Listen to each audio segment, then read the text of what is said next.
Magandang umaga po and a blessed good morning to everyone. Nasa gitna po tayo ng serye, nilagay ng Diyos sa puso ng ating spiritual director, revival po, ano? Called, an urgent call to action. Sa aking puso po, ang isa sa mga pinagpipray po ng puso ko ay yung nasa Acts chapter 4, 29 to 31. Ito po ang pinagpipray ko na revival. And I call this a revival that restores signs, wonders, and miracle. From the very context, Acts chapter 4, the disciples were threatened. They were threatened no longer to preach in the name of Jesus. And the disciples decided, and they gathered, nagpray po sila. Sabi po, now Lord, consider their threats and enable your servants, plural po, ano? Servants, mga disciples, to speak your word with great boldness. Yun po yung unang request. Pangalawang request, kayo po, verse 30, 1, 2, and 3.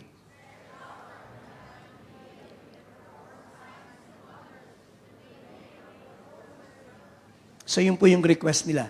Stretch your hand to heal and perform, pakisabi po, signs and wonders through the name of your holy servant Jesus. Ang Diyos po ang magpapala ng kanyang buhay at banal na salita. So sa puso ko po, kanina nag-preach din ako dun sa prayer garden, kaya naglalagari ako, ang bilis buti may kasama akong driver, ang bilis namin, kaya karating po tayo.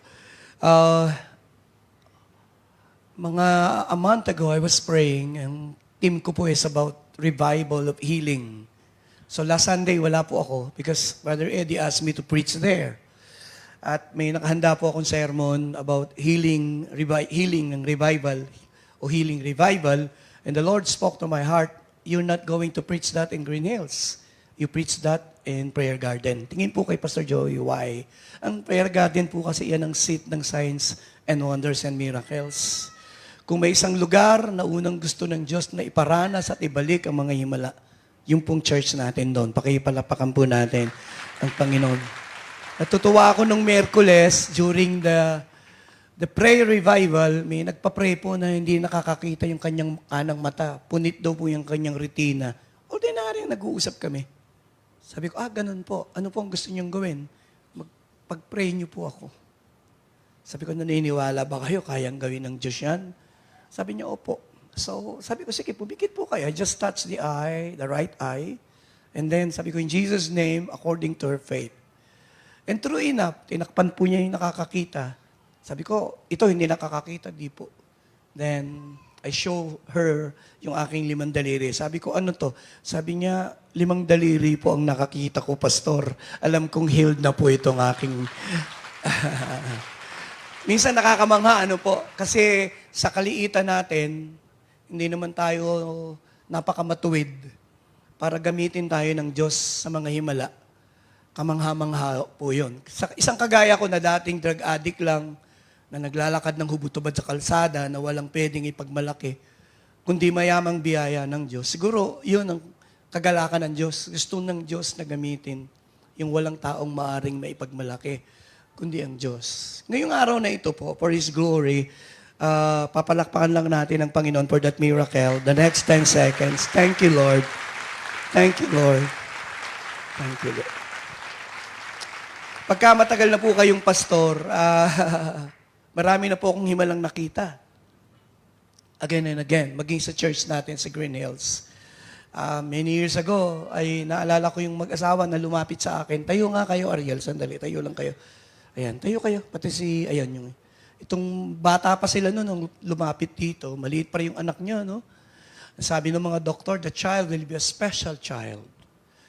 Ilang taon na, no? Hindi nagsasalita, walang sinasabi. But in my heart, the Lord impressed upon my heart, the Lord will heal the child and she will be a special child. And today, ang laki na nung bata, at true enough, siya po isang honor student at this point in time. Palapakan natin ito.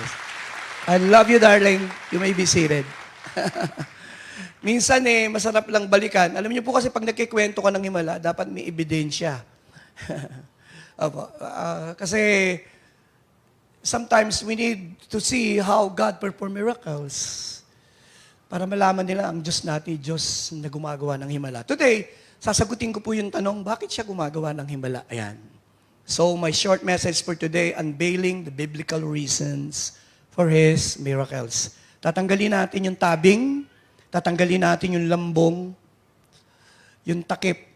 Anong mga kadahilanan, bakit gumagawa ng himala ang ating Panginoong Jesus? Basahin ko po yung piling talata, the Holy Spirit placed in my heart. Bibilisan ko lang para di mabagal. Acts 2:22. Men of Israel, hear these words, Jesus of Nazareth. Si Jesus po, tuwing ipinakikita sa Bible, ito po yung unang preaching ni Peter. It's so great to realize na inintroduce nila si Jesus, a man attested, pagkasabi po, attested by God. Kung may isang ebidensya na siya ay sumasa Diyos at ang Diyos ay asa kanya, yung mga himalang ginagawa niya.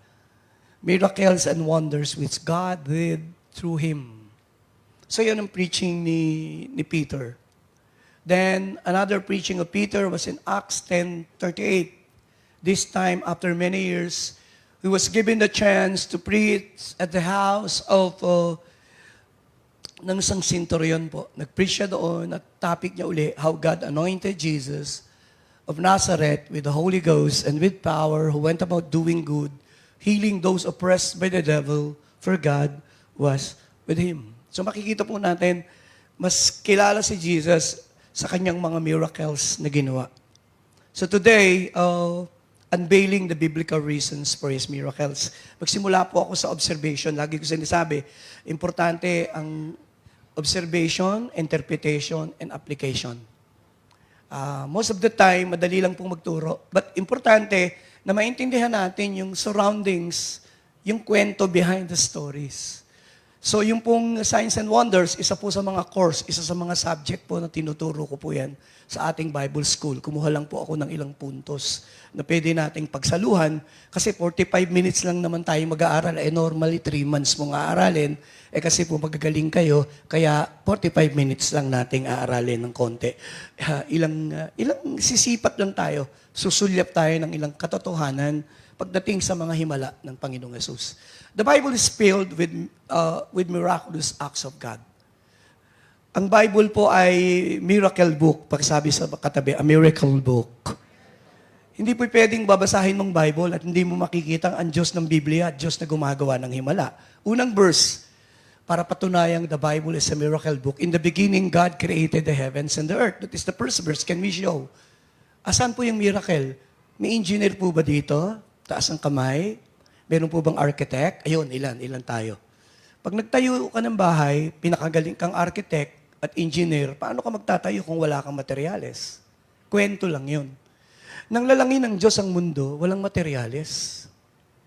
Hindi po ba miracle? Nangusap lang ang Diyos at nalikha ang lahat ng bagay. Pakipalakpakan nga po natin ang Panginoon. Isn't it a miracle? Nangusap ang Diyos, lumitaw ang mga bagay. Bituin, ang araw. Ano meron ng Diyos? It's a miracle working God. It's powerful God. So, nung dumating si Jesus, kaya gusto natin yung kwento ng centurion. Pupunta si Jesus para pagalingin yung alipin. Sabi ng centurion, hindi niyo po kailangan pumunta sa bahay ko. Sabihin niyo lang ang salita at gagaling ang aking alipin. And the Lord was so blessed to the point na ginamit niyang pagtuturo yun. Sabi ko ang mga miracle ni Jesus, ginagamit niya para magturo. Sabi niya, wala pa akong nakitang ganitong kalaking pananampalataya. Can you imagine? Sasabihin lang ang salita at gagaling yung alipin. Hindi ililihan sa nasa malayong lugar. And just say the word, and my servant will be healed. Tumingin po kayo. Meron siyang pananampalataya sapagkat naiintindihan niya ang kapangyarihan. Pagkasabi pa, authority. And that is the power of God. So pag tinanong ako why I believe in miracles, tumingin po kayo. Sapagkat ang Bible ay puno po ng kwento ng himala. Sa katunayan, pag tinanggal nyo ang mga himala dyan, ninipis po yung Bible nyo. Pipilasin mo yung mga miracles Konti na lang yung matitira. Yung pong hamon ko lagi sa mga estudyante ko. Sabi ko, kung di ka maniniwala sa himala, pilasin mo ang mga himala na mababasa mo sa Bible. At sabihin mo sa kanila, hindi totoo ang himala. Sabi ko, tingnan mo yung Bible mo kung the same. We cannot study the life of Jesus and we miss those miracles. Hindi na kumpleto ang kwento ni Jesus at ng Bible kapag tatanggalin mo yung mga himala. Why? Matthew 4:23. Ito, tingnan niyo po. Let us read the verse. In Matthew 4:23, babasahin po natin, Jesus went throughout teaching. Yun po yung number 1. Number 2, proclaiming. Sa New King James ba nakalagay preaching the good news. Ayun. Kaya teaching and preaching. And the third is healing all. Tingin po kay pastor. Kaya po, ang tawag nila 2/3. 3 bahagi ng Gospels about teaching, preaching, and the miracle of Jesus. So you cannot miss it. Pag binasa niyo yung Matthew 8 and 9, sunod-sunod miracles. Pag binasa niyo yung Mark, dire-diretsong 37 miracles. Iba-iba po. Pag binasa niyo yung John, 7 I am ni Jesus at mga miracles about Jesus Christ. Iba-iba po ang sipat, iba-iba ang silip. Pero isa lang ang nakikita nila. Ang Jesus na ito ay Diyos, ay Jesus na gumagawa ng himala. Siya po ay Diyos ng himala. Siya po ang Diyos na sinasamba natin dito. I wanna hear an amen. I wanna hear an amen. Pangalawang observation, para po medyo sumigla yung ating pananampalataya. The miracle of Jesus are integral part of His ministry. Integral part, napaka-importanting bahagi. And He loves doing it. Something that He did throughout His entire ministry. Hindi po minsan lang, paulit-ulit. Ang mga tao'y namamangha sa kanyang kapangyarihan. Pinakita niya ang kanyang kapangyarihan ng paulit-ulit, bumubuhay ng patay, lumalakad sa ibabaw ng tubig, nagpapakain ng ilang libong tao, 5 tinapay at 2 isda. Tapos sobra ng 12 bakol, lahat nakakain. At nung tingnan, sobra pa ng 12 bakol. Bakit hindi ka mamamangha sa Diyos? I'm sharing this to you because I believe with all of my heart, one of the problems is that we are so familiar with God. Pag sumasamba na tayo, hindi na tayo na-excite sa Diyos sa sinasamba. Alam niyo po, nung isang araw ako po umiiyak, nagsisimula po ako mag-worship, and then the Holy Spirit spoke to my heart. Look at me, at sabi ng Holy Spirit, huwag mong kalilimutan na ang Diyos na dinadalanginan mo ay pinakamakapangyarihang Diyos.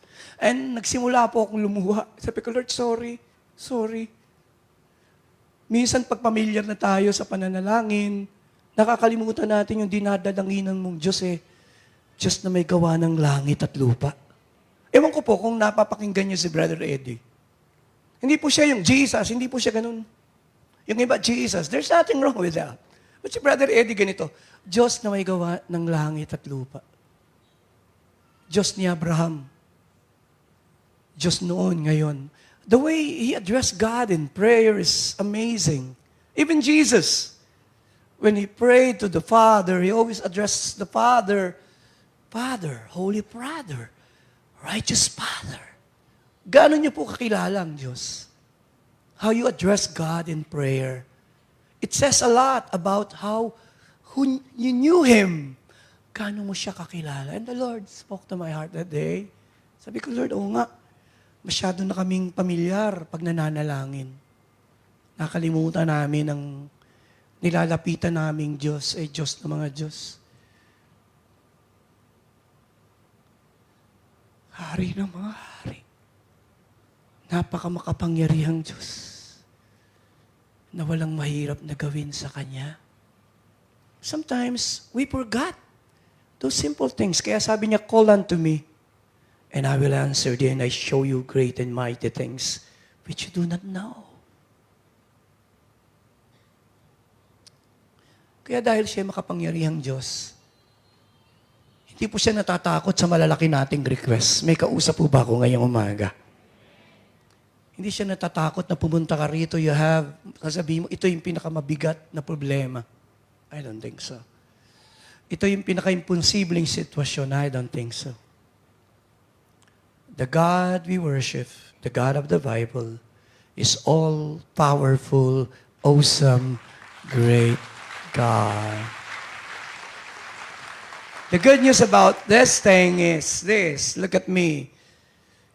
Pagkatapos niyang gumawa ng maraming himala, hindi po nabawasan kahit kapraso ang kanyang kapangyarihan.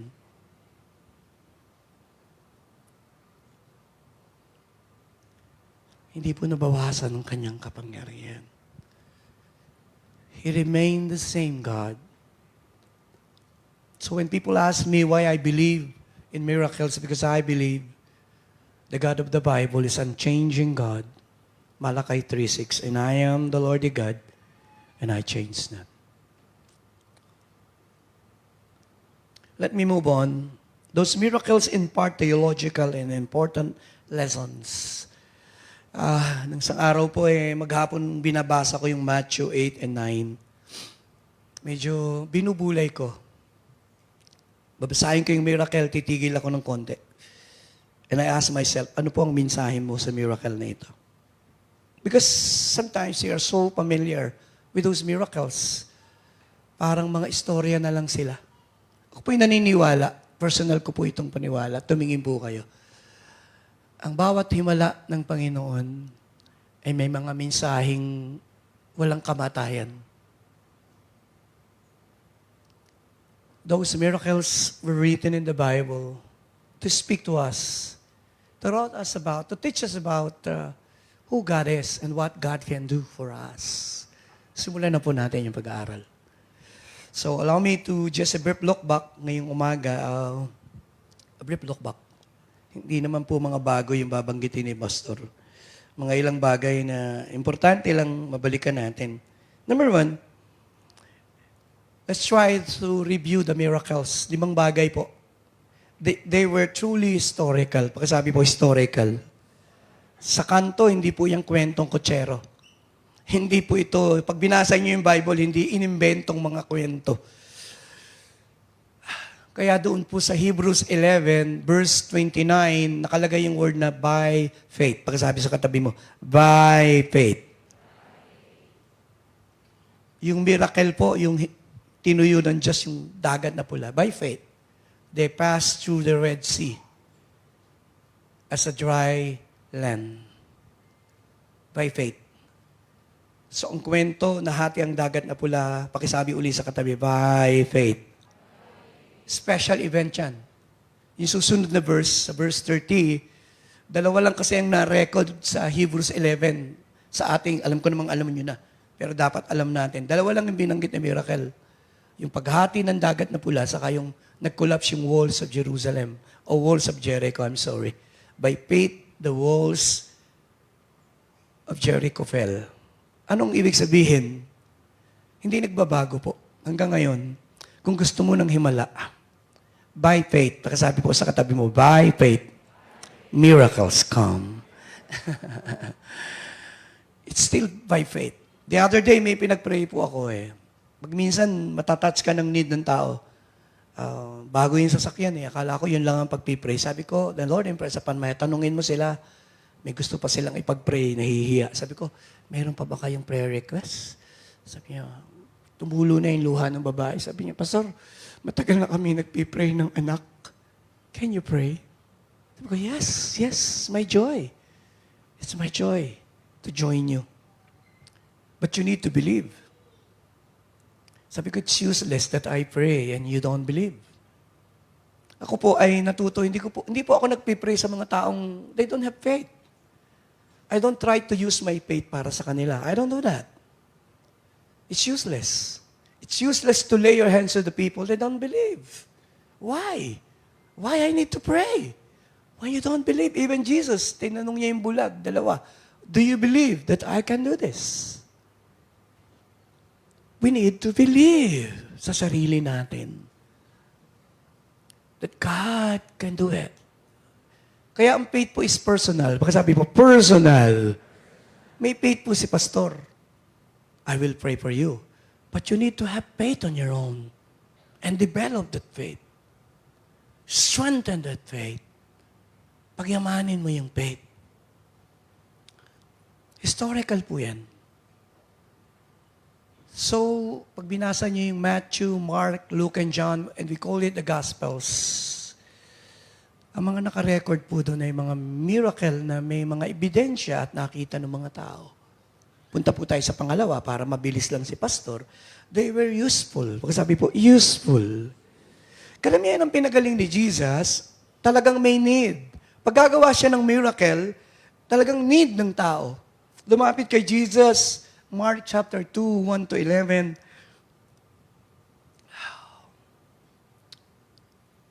Mark chapter 1, verse 40 to 41, may ketong po siya with leprosy. Advanced po yung sabi ng mga ilang mga scholars. Ibig sabihin, balot ng ketong mula ulo hanggang paa. At lumapit siya kay Jesus. Sabi niya, if you are willing, you can make me clean. The question is not the ability to heal, but the willingness. And he was surprised when the Lord responded and tell him, sa ibang salin, New King James, ang nakalagay doon, with compassion. Filled with compassion. Ayun. He stretched out his hand and touched him and said, I am willing. Tingnan niyo po, bakit pinagaling ni Jesus? Puno siya ng compassion. Pero pinagaling niya yan dahil may need. Bakit pinagaling ni Jesus? Bakit minultiply ni Jesus yung alak? Wala nang alak, mapapahiya eh. And the Lord was there. At pinapuno niya yun ng tubig yung tapayan. Sabi niya, sige, bigay mo, patikman mo. And they were surprised. Karamihan ang miracle ni Jesus dahil may need. They want to help the people. The reason why the healing ministry of Jesus was so controversial is because He healed most of the people. They were marginalized. Mahihirap silang tao. Wala silang pampagamot. Bulag. Blind, pulubi, Bartimeo. The bleeding woman, wala ng pera.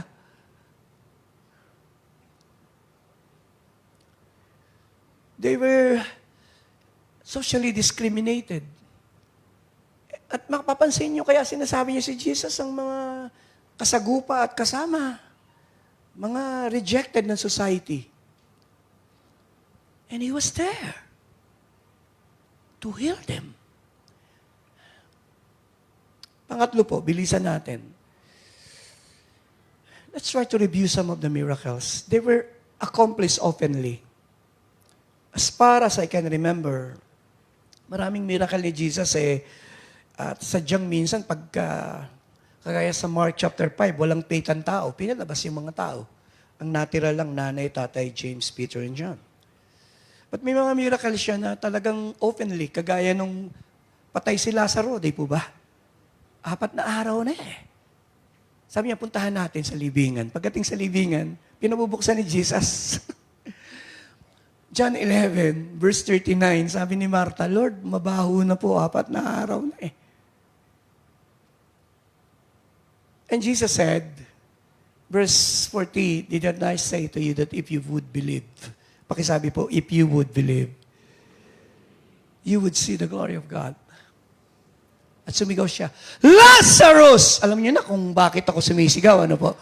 May dalawang parang manok na parang ganyan. Hindi ko alam kung nagsasayaw ba sila o what. But kidding aside, verse 45, ginawa ni Jesus yung miracle, hindi nakatago. Libingan eh. Ang dami nakasaksi. Sumigaw siya, Lazarus! Alam nilang patay eh. Again, the power of the word of Jesus. He called Lazarus. Sabi nung iba, kung sumigaw siya ng malakas at sinabi niyang bangon, lahat ng patay itong babangon. But specific siya eh. Lazarus! At lumabas si Lazarus, ano? Buhay. Nakakamangha po ba ang ating Diyos? Kung nakakamangha, pakipalapakan naman natin. And many of the Jews, maraming nandun eh, they had seen things Jesus did and believe Him. They believe Him. They believe Him. Di po ba nang binuhay din ni Jesus sa Luke 7? Ito naman, ililibing pa lang. 13 to 17, pinigil niya yung living eh. Sabi ng verse 13, Luke 7, nakita niya yung nanay, naawa siya. Pinigil. Sino nakita niya? Nanay umiyak. Patay ang kaisa-isang anak. Doon yung makikita yung puso ni Jesus, ha? At siya'y umiiyak. Sabi niya sa nanay, huwag ka nang umiyak. Hindi mo alam anong gagawin niya eh. Verse 14, nilapitan niya yung kabaong. Ano? Bawal yun. At sabi niya sa patay, young man, bumangon ka dyan. Tingin po kayo kay pastor. Patay yun eh. Kinakausap po ba yung patay? Inutusan niya yung patay eh. Sino yung nagsasalita? I am the life and I am the resurrection. Pati yung patay, alam ang boses ni Jesus eh. Are you there? Nung sinabing bumangon ka dyan, bumalik ang kanyang buhay at siya'y bumangon. We cannot deny Jesus is the life and He is the resurrection. And then, binigay ni Jesus yung kanyang sa nanay. Sabi niya, ayan na yung anak mo, umuwi na kayo. Sabi niya, ayan na yung anak mo. Ang ganda ng tagpo, no? Papunta kayo, patay yung anak mo, ngayon uuwi ka, dala-dala mo yung anak mo buhay. Gaano ka kaya kasaya kung kayo po ang nakaranas ng himalang yun nung araw na yun? Hindi ganyan ang palakpak, Chuck. Chuck, may kasama pang sigaw ng pagpupuri. Hindi naman kasi nangyayari yun pang araw-araw eh.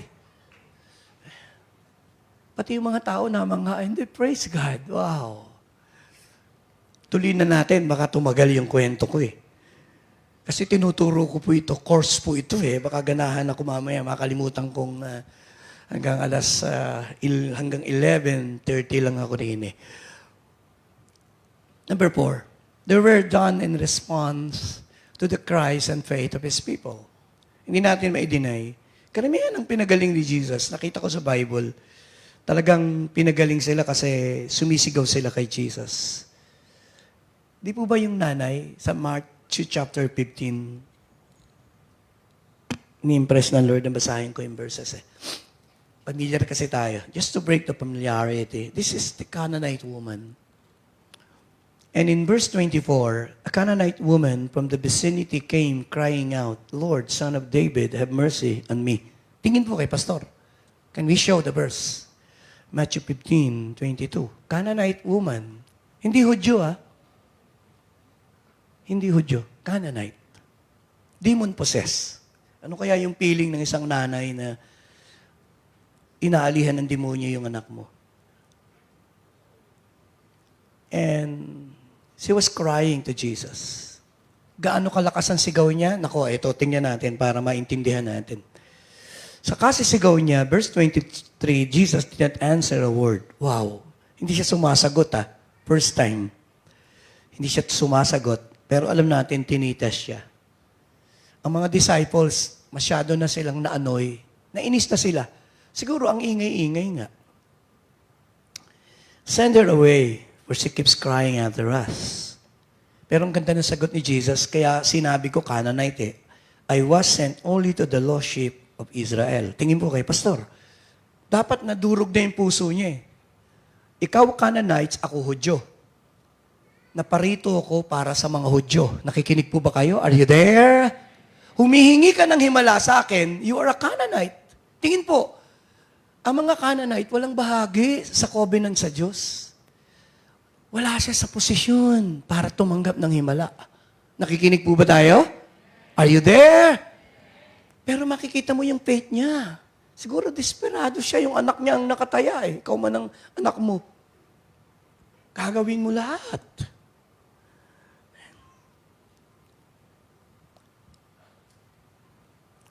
Verse 25, lumuhod lang. Sa halip na siya ay ma-discourage, lumuhod pa siya. Sabi niya, Lord, help me. Sapat na yun para umalis siya eh. Verse 26. It is not right to take the children's bread, toss it to the dogs. O nga naman, sino ba yung kukuhanin yung pagkain ng anak mo para? Sabi niya, anak, sa aso na lang ito. You don't do that. The reply of the woman, kabisado na po natin, pasensya na po kayo. Binabalik ko yung kwento pa to break our familiarity with the story. Yet sabi niya, Lord, kahit naman yung mumong nahuhulog hinihintay ng mga aso.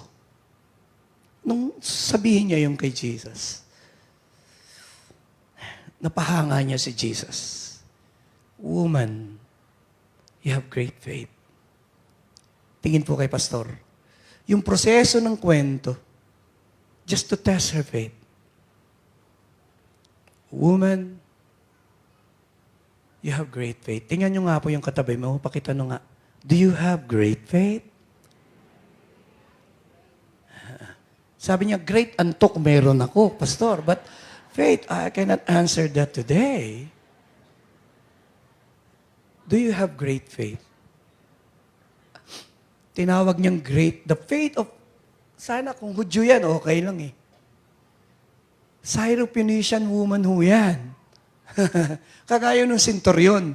Pagdating sa knowledge about God, hindi po sila ganun ka. Pero yung kakarampot, kakaunting knowledge about God is sapat na. And her daughter was healed at that moment. I pray today as you listen to this short teaching, nawa ay matumbo ko yung pananampalataya. Ano yung word ng Lord sa akin recently? Teach faith. And when they have faith, I will perform miracles.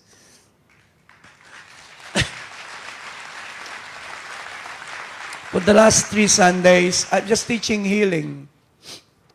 Because I know the only way for faith to come, faith cometh by hearing and hearing by the word. Even the familiar stories can touch our heart. Pwedeng gamitin ng Holy Spirit ang familiar na kwento upang muling umusbong sa atin ang pananampalataya. Naniniwala po ba kayo doon? Even a simple story can, in the Bible, because those stories were written to inspire us. One more. They were done to teach us. Pagkasabi po, teach us. Pastor, hindi lang po siya miracle. Naroon siya para tayo ay turuan. Example po. Matthew 21, 20 to 25, nadaanan ni Jesus yung puno ng igos. Ala siyang mapitas.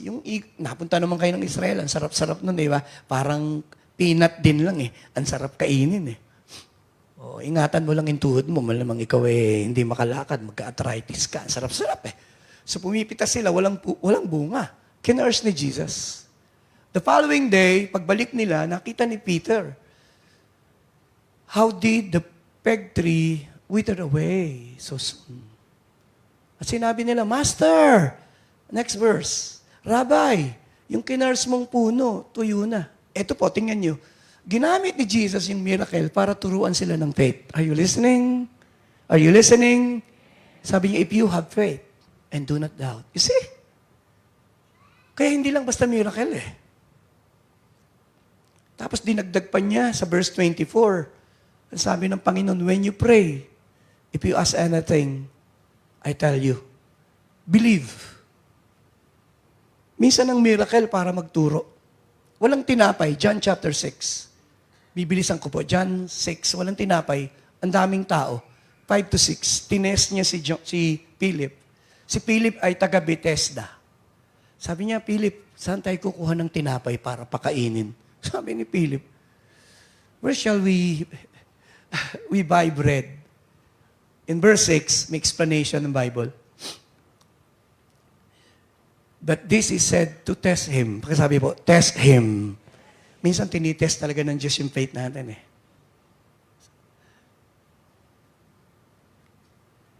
And then 7 and 8, sabi niya kahit 200 denaryo, hindi sasapat, ang dami po nila. Baka very little ang makain. Yun yung kwento. Wala. Pero kung bibili, baka konti lang. Tingin po kayo, walang bakery doon. Nasa desert Saan ka bibili doon? Verse 8. Si Andrew, may inilapit na isang bata. Sabi niya, Master, may bata rito, kaya lang, may 5 tinapay, 2 isda. Sabi ng Lord, paupuin niyo sila. Hindi nila alam ang gagawin ni Jesus eh. And then, nag-pray si Jesus. Pagkatapos mag-pray, pag sinundan niyo po yung kwento, after mag-pray ni Jesus, sa verse 12, nakakain na po lahat.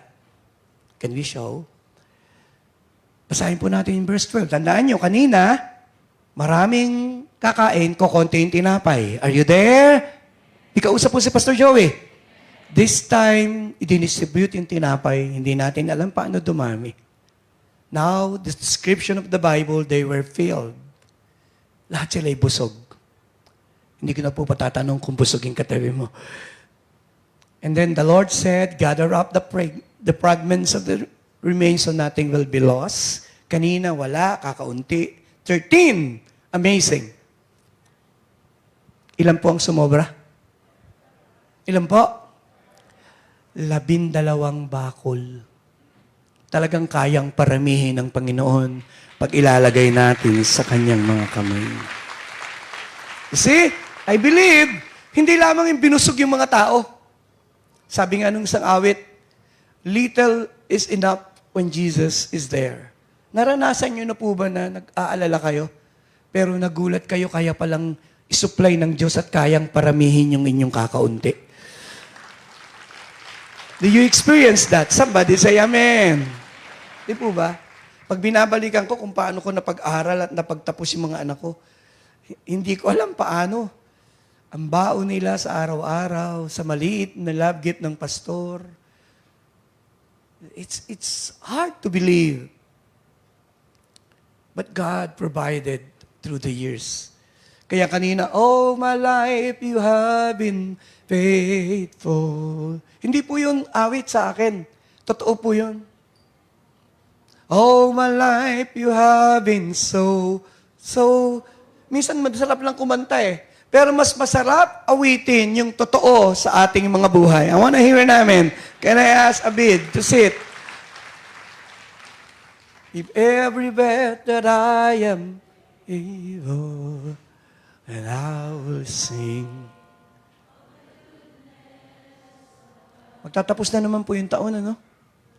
Pag iisipin mo, tinanwid na naman tayo ng Diyos ng another year. Hindi siya nagsasawang mag-supply. Nagkakasakit tayo paminsan-minsan, siya ang nagpapagaling. Natatakot tayo, pero siya din ang nagbibigay ng kapayapaan. Siya ang nagpapalakas sa atin kung tayo mahina. Siya ang pumapayapa sa atin pag tayo nangangamba. Kaya, doon gumaganda yung ating faith eh. Sa panahon ng kapusan, siya nag-supply. Sa panahon na malungkot, siya nag-comfort. Sa panahon na may takot, nandun siya. Sa panahon na nagsusupply. Bawat isa po, awitin natin yung awit. At pagkatapos, we will give our best clap offering. Promise po yan. Oh, my life, you have been faithful. Mga nanay, mga kababaihan. I wanna hear you. Can I hear you sing? 1, 2, 3. Oh, my life, you have been faithful. Bow your head and say, thank you, Lord. Oh, my life, you have been so.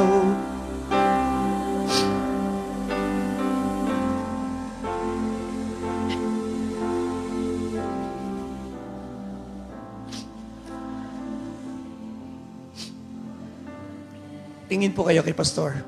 Ako po ay pastor for 42 years next year. 42. Na 10. Na 5. And next year, I'll be 62. More than half of my life, ito lang po ang buhay ko. I preach, and I believe God will provide for me. Believe me, I can sing that song. For the last 42 years of my life, God provided, God shielded, God protected. This God is really a good God. With every breath that I am able, yes, I will sing. Sabi po natin, next 10 seconds, papalakpak at sisigaw tayo sa kabutihan ng Diyos.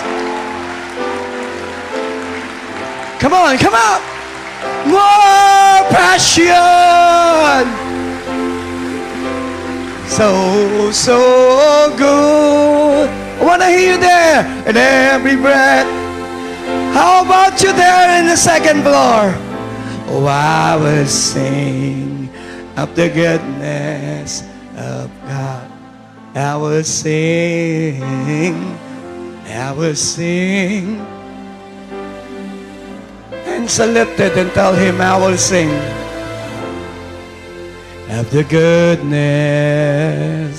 of God.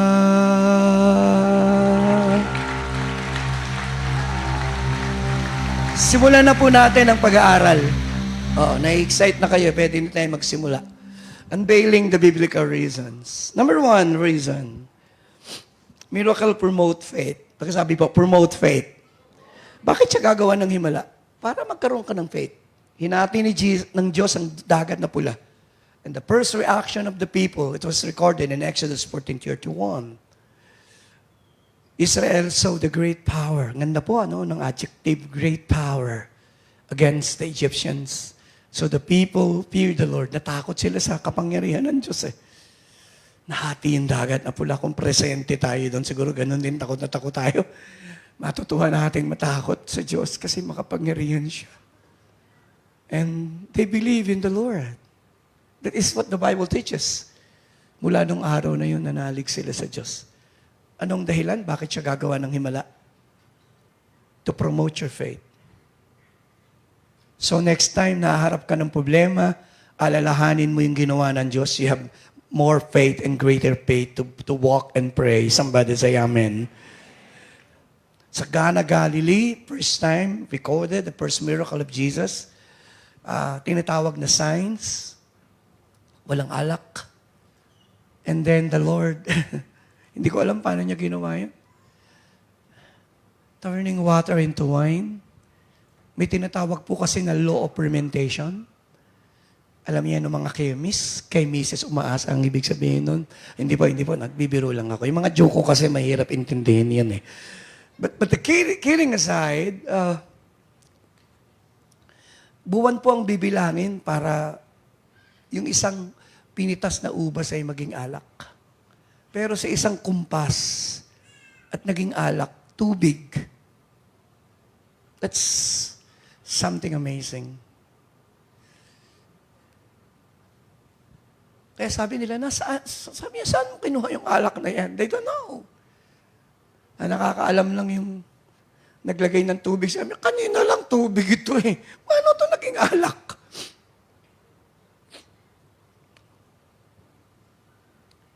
At ang unang namanghaya mga disciples. And they believe Jesus. Let me move on. Ayoko pong pahabain. Napakasimple lang ng tinuturo ni Pastor. Wala pong bago rito. Kaya sabi ng John 20:31, this were written. So yun yung purpose ni John. That you may believe that Jesus, anong sasampalatayan mo kay Jesus? He's the Christ. He's the Savior. He's the Son of the living God. Hindi basta gumawa ng himala. Nais ng Panginoon na manalig ka sa Kanya. Nais niyang sampalatayanan mo siya. That is the purpose of Gospel of John. Specific, that you would believe Jesus. Kaya ang ganda ng kwento nung John 9 yung bulag. Tapos nilagay ni Jesus ng putik yung mata. Ganda ng kwento nun Paborito ko yun sa verse 6. Nilagyan ng putik. Tapos sabi, maglinis ka doon sa Bethesda, doon sa, at naghilaan mo siya. Nakakakita na siya, verse 7. And came home seeing. Ano pong amazing? Isang bulag mula pagkabata, biglang nakakita. Ang amazing, hindi niya kilala sino nagpadilat sa kanya. Are you there? Naku, ala na po ang kausap. Are you there? Tingnan niyo po yung bahagdan. Sa verse 11, ang tawag niya, Sabi niya, sino nagpagaling sa iyo? Hindi ko alam eh. The man they call Jesus. Pakisabi mo, the man. Yung mama, ang pangalan, Jesus. They called him the man. Uulit-ulit. Ano sa palagay mo? Sino ba siya? Sagot na naman siya, verse 17, kasi pinipressure siya. Ikaw na bulag ka. Sa iyo, sino yung nagpagaling sa iyo? Palagay ko, he's a prophet. Kanina, mama, ngayon propeta na. I think he's a prophet. Gumagawa siya ng himala eh. Hindi, sinner yun. Meron bang sinner na pinakikinggan ng Diyos? Sabi, oy, huwag mo kaming turuan. Kami magaling sa Bible. Bulag kang pinanganak. Tuturuan mo pa kami. Galit sila sa bulag. But I love the story. You know, this is very familiar. Gusto ko lang po yung, minsan magandang balikan. Sabi ko nga, minsan, I love to, you need to stop for a while and meditate on the story. And because we're familiar with the story. And verse 35 up to 38. Tinanggal na siya dun sa, nilabas na siya eh. Hinanap siya ni Jesus. Sabi ni Jesus sa kanya, do you believe in the Son of Man? Yung bulak eh. Hindi naman niya kilala si Jesus eh. Hindi niya alam ito yung naglagay ng putik sa mata niya kanina. But he said, do you believe in the Son of Man? Sabi ng bulag, who is he, sir? Ngayon, sir na, kanina. Diba? Man, prophet, sir. Tapos sabi niya kay Jesus, tell me that I may believe in him. Sabihin mo sa akin kung sino siya. Sabi niya, yung kausap mo ngayon. And, I love the response of the blind. And he said, Lord, I believe. And he worshiped Jesus. I love it. I believe. And he worshiped Jesus. I pray today sa mga narito na bisita, sa mga sumusubaybay. The purpose of the message is not just to talk about miracles. Lalabas ka dito na pag tinanong kita, do you believe on Jesus? Sana masabi mong, I believe. I believe. I believe. I believe him. I believe him. I believe that he is the Christ. Is the Son of the living God. Let me move on. I sense the anointing today. Miracles were done to glorify God. Ang mga miracles ay nangyari sapagkat gustong maluwalhati ang Diyos. Naalala ko po, paborito ko yung prayer ni Elijah.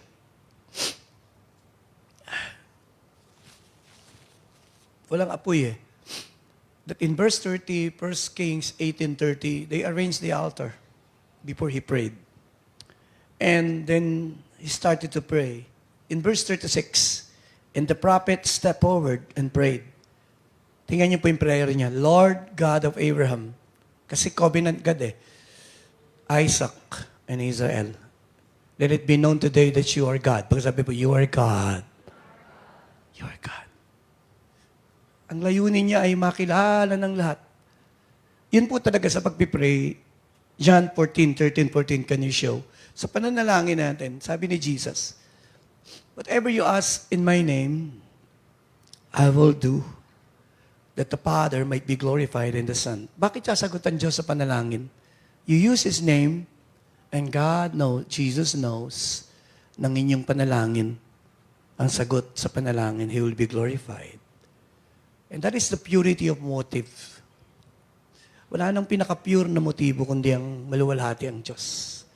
Ang bawat miracle ni Jesus, ginawa niya yun to glorify the Father. Miracles were done to glorify God. In Matthew 15, great crowds came to Him, bringing the lame, the blind, the crippled, the mute, and many others, and laid them at His feet, and He healed them. Pinagaling sila lahat. Ano ang reaksyon ng mga tao? The people were amazed.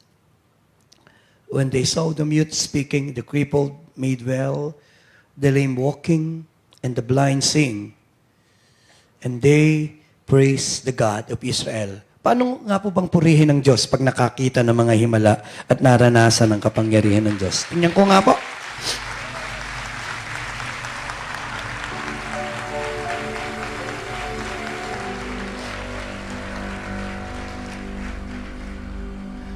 Malapit nang magtapos ang ministry ni Jesus, malapit na siyang dakipin, ibayubay.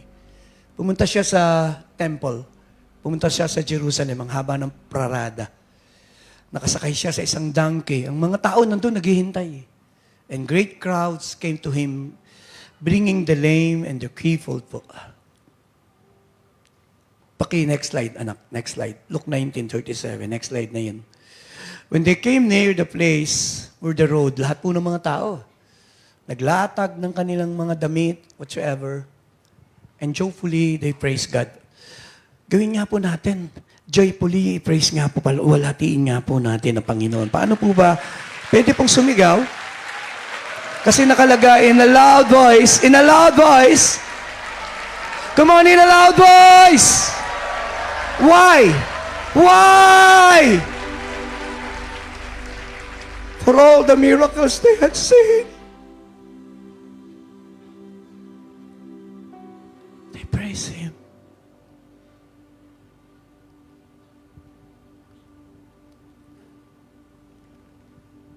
Tapusin na po natin. I sense the anointing. Letter C. Miracles reveal His character. Sa bawat miracle ni Jesus may dahilan. And one of them is, it is nature of Jesus. Mahabagin siyang Diyos eh. Lagi niyong mababasa, move with compassion. Move with compassion. Hindi po pwedeng mahahabag siya at wala siyang gagawin. Alam na po nating mahabag. Lahat tayo nahahabag.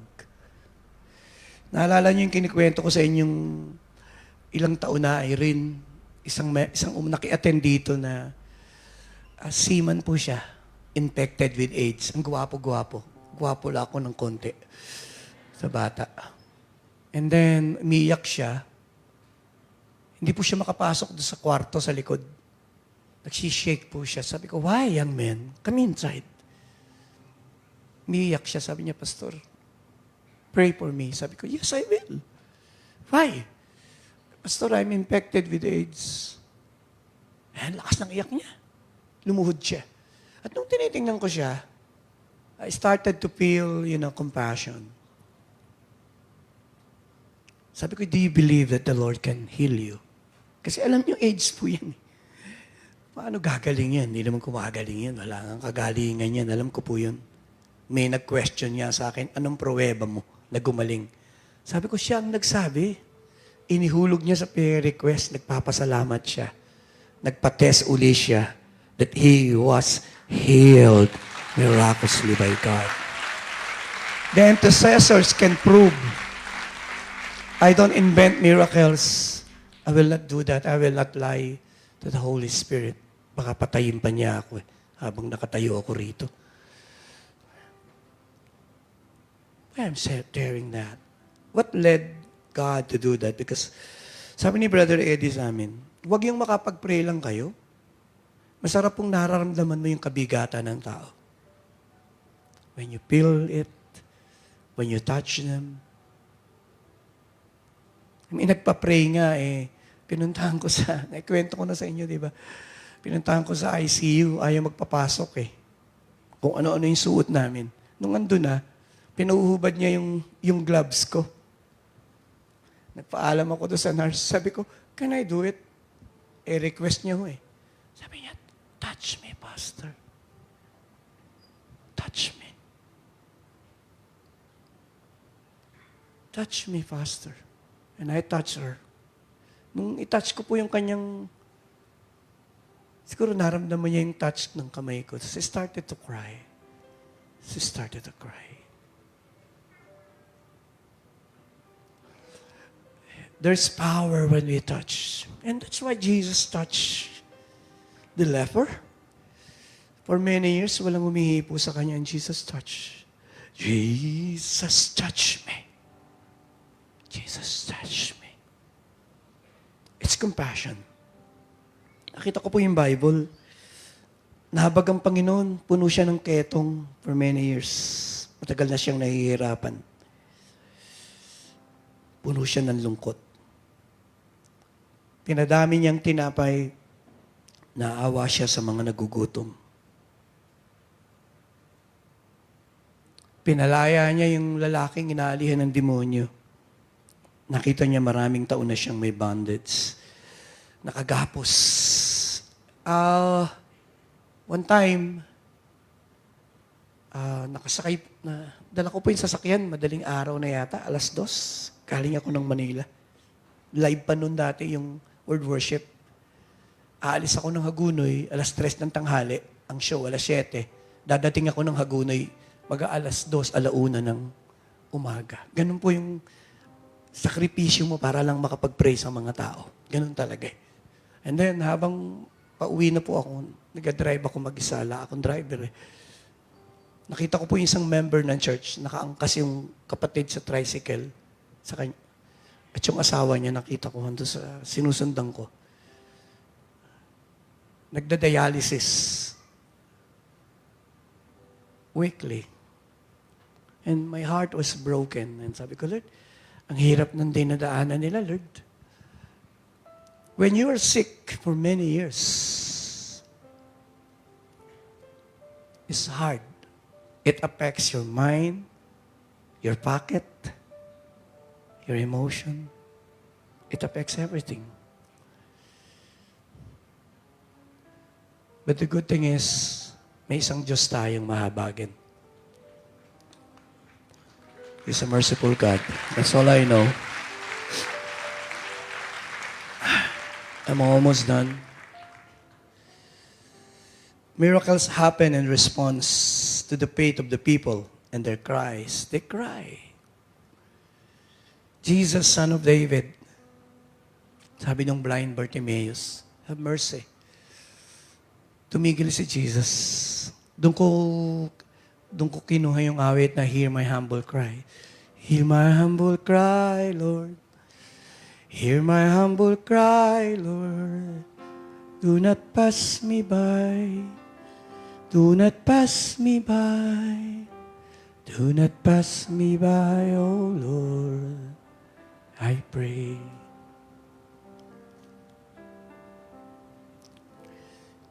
Tumigil si Jesus.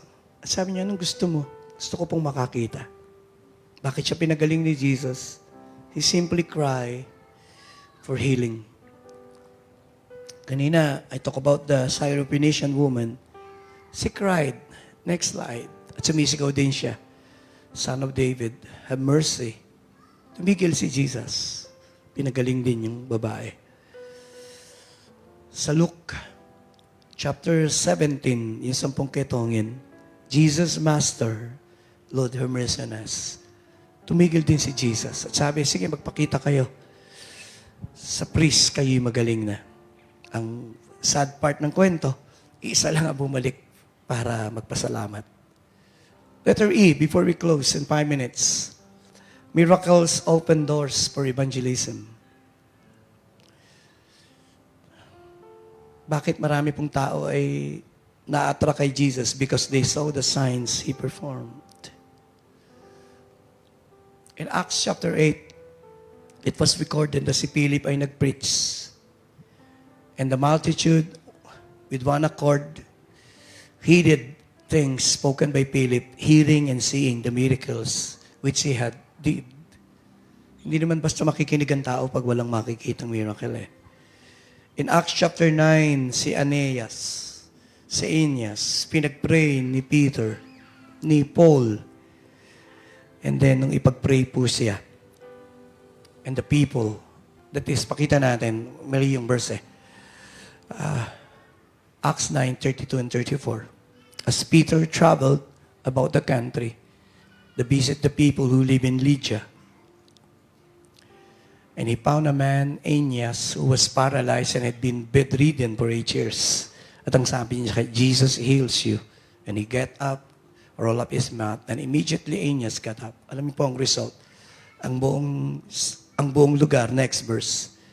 they receive the Word of God and then turn to the Lord. I pray today na ang mga himala ay maging paraan upang lumapit tayo sa Panginoon. Last but not the least, 2 more miracles were done to call people to repentance. Ang isang purpose ng miracle ay para tawagin tayo. Mag-repent. Next slide. Dire-diretso yun. Di po ba si Peter? Ang prayer ni Elijah, that these people may know that you are the Lord God and that you have turned their hearts back to you again. Ang isang purpose ng miracle, gagawa siya ng himala sapagkat gusto niyang ipakita sa iyo ang miracle para sabihin sa iyo, come back, return. But of course, hindi lagi nangyayari. Si Peter, sabi ko nga, komportable siya kay Jesus. Next slide. Nung makita niya yung maraming huli ng isda, magkansisira, lumuhod siya bigla. At sabi niya, Jesus, Son of David, lumayo ka sa akin. Son of man, I'm a sinner. Sabi niya, huwag ka nang matakot. Lahat ng ito. Last verse. Then he began to rebuke the cities where most of his mighty miracles had been done because they did not repent. Tingin po kay Pastor. Hindi lahat na nakakita ng miracle ni Jesus ay nag-repent. Hindi lahat din na nagpunta sa church ay tumanggap kay Jesus at nanampalataya. The sad part. I've seen people after seeing the miracles, they remain in sin at nabuhay sila ng malayo sa Diyos. Sana hindi po ganun. Last but not the least, bakit gumagawa ng miracle ang Panginoon? Minsan po, for sovereign, pakisabi po sa katabi, for sovereign purpose, Pastor. Pastor, ano ibig sabihin sa sovereign purpose? May mga miracle po na walang paliwanag. Sa John 5:5-9, ang daming may sakit, isa lang ang gumaling. Yung invalid man, in verse 5 and verse 9. Tatanungin mo ako, bakit? Ang sagot ko, hindi ko rin alam. Inalaw ng Diyos na mapugutan ng ulo si James, pero si Peter, iniligtas ng Diyos. Ang tanong, bakit? Hindi ko rin ho alam. Tingin po kay Pastor. Minsan, bakit gagaling yung iba? Bakit yung iba hindi gumaling? Ang sagot ko po God is sovereign We just trust God.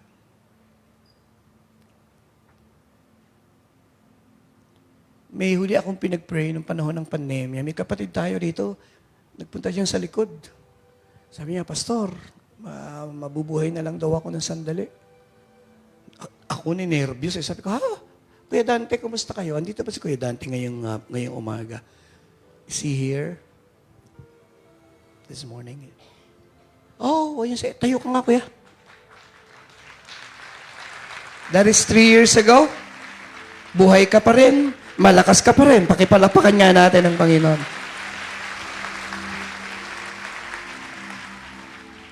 At magtatapat po ako sa iyo. Pagkatapos ko po siyang ipag-pray, hindi ko alam kung siya'y gagaling. Pagkalipas ng santang bumalik, magaling. Sabi ko, pambihira. Yung nag-pray parang ang hina ng faith for miracle. I need to admit that. I don't believe he will be healed pa. Payat na payat siyang naupo sa harap ko. Sabi ko, God ako, Pastor. Ako ang humina ang loob So I just prayed and leave it to God. And God is sovereign. May purpose pa ang Diyos, kaya po kayo nabuhay, luwalhatiin niyo ang Diyos sa inyong buhay.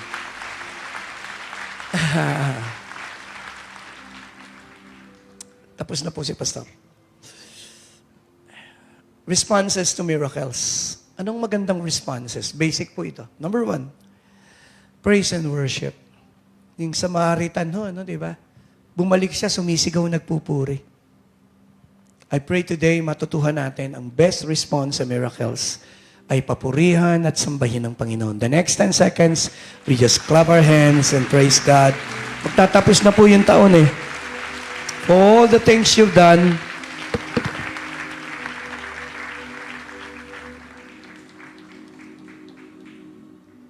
nagpipray po ako, ganito ako mag-pray, Lord, salamat sa nakaraang mga himala. Salamat sa mga himalang ginagawa mo. Salamat sa mga himalang gagawin mo pa. And I believe lahat tayo. Di po ba? Sino po ang may nakaraang pagpapala? Pumalakpak. You see? Sino po sa ngayon, alam niyong may pagpapala pa rin ibinibigay ang Diyos? Pero ito ang challenge. Sino ang nananampalataya in 2024, hindi titigil ang Diyos na kayo'y pagpalain? Somebody say Amen! Why? It takes faith to believe God.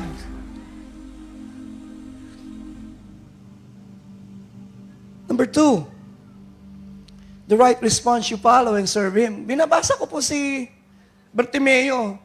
Kulang po yung kwento pag hindi nyo binasa, matapos siyang makakita. Immediately, nakakita po siya. Pero hindi mo pinipreach. Pagkatapos ng himala, nakakita na siya, sumunod na siya, at naglingkod na siya sa Panginoon. And he followed Jesus. The right response sa miracles. You don't just receive miracles. You don't just thank God for miracles. You follow and serve God for the miracles you receive. Serve Him. Number 3, another right response is testify of His mercy. Inaalihan ng demonyo eh. Doon na nga siya nakatira sa libingan eh. Nakita siya ng mga tao matino na siya. Nung sasakay na si Jesus sa bangka at mga disciples, sabi niya, Lord, sama mo ako. Sama mo ako. Sabi niya, Lord, no. Huwag kang sumama. Umuwi ka sa bahay mo. Sabihin mo sa pamilya mo kung paano nahabag ang Diyos. Anong isa sa mga pinakamagandang tugon sa himala? Testify of the miracles. Paano ka binless? Paano ka pinagpala ng Panginoon? That is the best. And last but not the least, believe Him. The best response to miracles, masabi natin, Lord, I believe. I believe you're the Christ, the Son of the living God, and now I accept you as my Lord and Savior. Tumayo po tayong lahat. The best I can, the best I knew po, I try to preach the Word. God, the Holy Spirit, you alone can steer faith and plant a new seed of faith in the hearts of the people. Ang prayer ko po, narinig namin ang inyong mga salita. Naway nadilig ang aming pananampalataya at nawa ngayong umaga, handa kaming makatanggap ng iyong himala. Oh, we thank you, Lord. We thank you, Jesus.